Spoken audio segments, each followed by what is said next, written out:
ការងារដែលគួរឲ្យតសាបំផុតជាស្ត្រីមេផ្ទះតែអាចឆ្លៀតរកចំណូលដែលមានដើមទុនគ្រាន់តែម៉ូតូមួយហើយនឹងកញ្ច្រែងមួយដឹកអាហារដើរលក់តាមផ្លូវនិយាយពីថាលក់ដាច់មែនទែនហើយខ្ញុំទៅសើត្រង់ថានេះគាត់អាចដឹកបានម្ហូបឬក៏អាហារអីនឹងចង់2លានមុខហើយនៅម៉ូតូរបស់គាត់មួយថ្ងៃលក់បាន20ម៉ឺនលក់បាន30ម៉ឺនក៏ជាលុយដែរមានម៉ូតូមួយដូចមានផ្សារមួយចឹងក្នុងកត្រកក៏ដឹកឡើងសំពីសំពងដៃម៉ូតូឆ្វេងស្ដាំសងខាងអីគឺពយួររបស់លក់ទាំងអស់អត់ឲ្យខាតទេហើយក៏លក់ធូរថ្លៃទៀតដូចជាម្ជូរស្វាយអីនេះមួយថង500ក៏ពឹសលេងញ៉ាំបាយបានមួយពេលក៏500អានេះឆាឈាមជ្រូកមួយថង500សម្រាប់អ្នកដែលគាត់ទិញញ៉ាំអីញ៉ាំបានមួយពេលហើយនេះនេះមួយថង3000ទាំងអស់ដែរ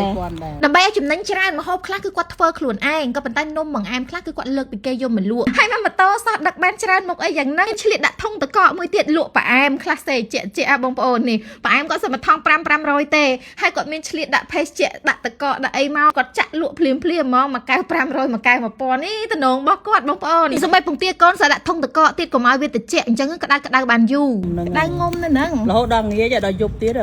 អូយមិញអើយចេះរត់នឹកឃើញចាំមើលខ្ញុំរត់ទិញម៉ូតូមួយជិះលក់ដូចមិញដែរអញ្ចឹងមិនថាមុខរបរខ្លះផ្ដើមចេញពីដើមទុនតូចក៏អាចរកចំណូលបានដែរ12000អូយអស់តែ12000ទេចា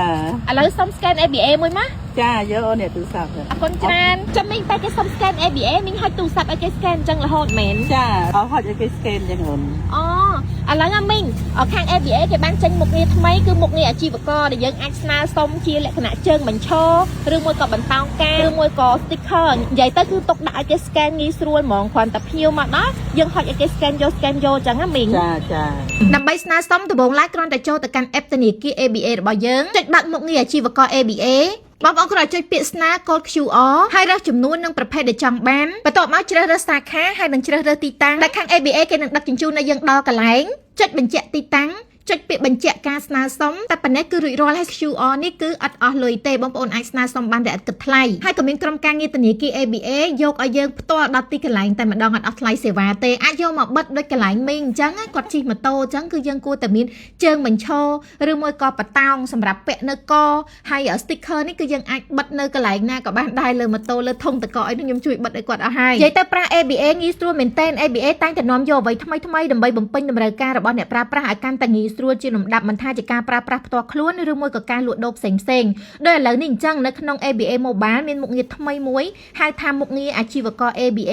ដែលបង្កើតឡើងសម្រាប់អ្នកលក់ដូរគ្រប់ប្រភេទមិនថាតូចមិនថាធំមិនថាជាលក់តាមតូបតាមរទេះលក់តាមម៉ូតូនិយាយទៅខ្នាតធំខ្នាតតូចមិនគឺអាចប្រើបានទាំងអស់គឺការគ្រប់គ្រងមុខរបរឬការលក់ដូរដោយផ្ទាល់ក្នុង ABA Mobile ហើយដើម្បីចូលទៅប្រើប្រាស់មុខងារអាជីវករ ABA ងាយស្រួលមែនទេបងប្អូនគ្រាន់តែចូលទៅកាន់ ABA Mobile ចុចបើកមុខងារអាជីវករ ABA ចុចយល់ព្រមនិងលក្ខខណ្ឌចុចជ្រើសរើសគណនីធនាគារ ABA ណាមួយដែលត្រូវទទួលលុយនៅពេលដែលយើងបើកហាងថ្មីហ្នឹងបន្ទាប់មកគឺយើងបំពេញឈ្មោះហាងថ្មីរបស់យើងចាឈ្មោះអីគឺយើងបំពេញហ្នឹងមកបន្ទាប់មកយើងជ្រើសរើសប្រភេទអាជីវកម្មអាហារឬក៏ភេសជ្ជៈសម្រស់ឬក៏សុខភាពអីចឹងទៅហើយចុងក្រោយបំពេញអាសយដ្ឋានកន្លែងលក់ដូររបស់យើងហ្នឹងជ្រើសរើសអាសយដ្ឋាននេះហើយនឹងចុចរួចរាល់ជាការស្រេចនោះបានន័យថាយើងអាចប្រើប្រាស់មុខងារអាជីវករ ABA នេះបានហើយលើក្រោយបើយើងចង់ចូលឆែកមើលមុខងារអាជីវករ ABA នេះគ្រាន់តែចូលទៅកាន់ ABA Mobile របស់យើងហើយចុចកន្លែងហ្នឹងមុខងារអាជីវករ ABA អញ្ចឹងយើងអាចប្រើប្រាស់បានយ៉ាងងាយស្រួលមុខងារអាជីវករ ABA គឺជួយបងប្អូនអាជីវករអ្នកលក់ដូរតូចធំនិងម្ចាស់អាជីវកម្មគ្រប់ប្រភេទ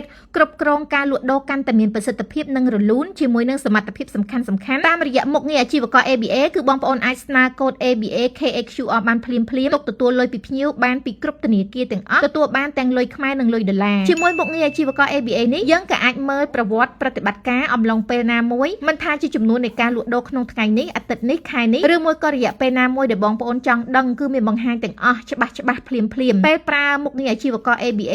យើងអាចមើលរបាយការណ៍លក់ដូរបានយ៉ាងសុក្រិតហើយសម្រាប់បងប្អូនម្ចាស់អាជីវកម្មដែលចង់ប្រើមុខងារជាច្រើនបន្ថែមទៀតសម្រាប់អាជីវកម្មអញ្ចឹងបងប្អូនអាចចូលទៅប្រើប្រាស់ App ABA Merchant បានផងដែរ